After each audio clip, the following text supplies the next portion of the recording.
বসে আছেন গৌরাচাঁদ রত্ন সিংহাসনে, আরতি করেন ব্রহ্মা আদি দেবগণে।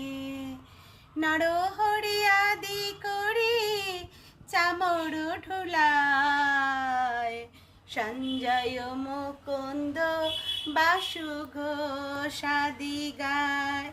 হ্যাঁ হ্যাঁ, আজই হলো গৌরাঙ্গ মহাপ্রভু এবং নিত্যানন্দ প্রভুর শ্রী পানিহাটি ধামে সেই চিরাদুধি মহোৎসব। এই যে দেখুন নিত্যানন্দ প্রভু, নিতাই বিনা কখনোই গৌরাঙ্গ মহাপ্রভুকে লাভ করা যায় না। তাই যদি গৌরাঙ্গ মহাপ্রভুকে লাভ করতে চান তাহলে নিত্যানন্দ প্রভু শ্রী চরণ কমলে প্রার্থনা করুন।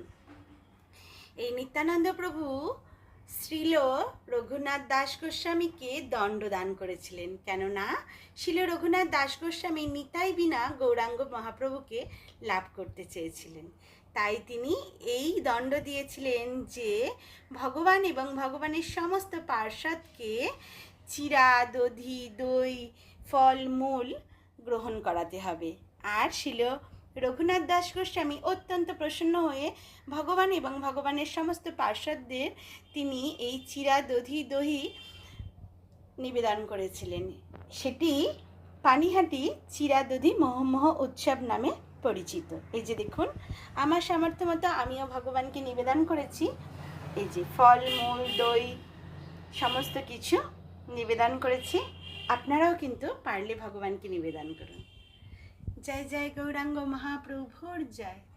দেখুন, যার আরাধনা করার জন্য ব্রহ্মা, শিব, বিভিন্ন মহাজনেরা কিন্তু তার আরাধনা করছেন এবং তার সেবা করার জন্য আকুলভাবে প্রার্থনা করছেন।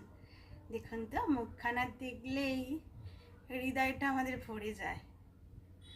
হরি বল, জয় জয় গৌরাঙ্গ মহাপ্রভু কি জয়।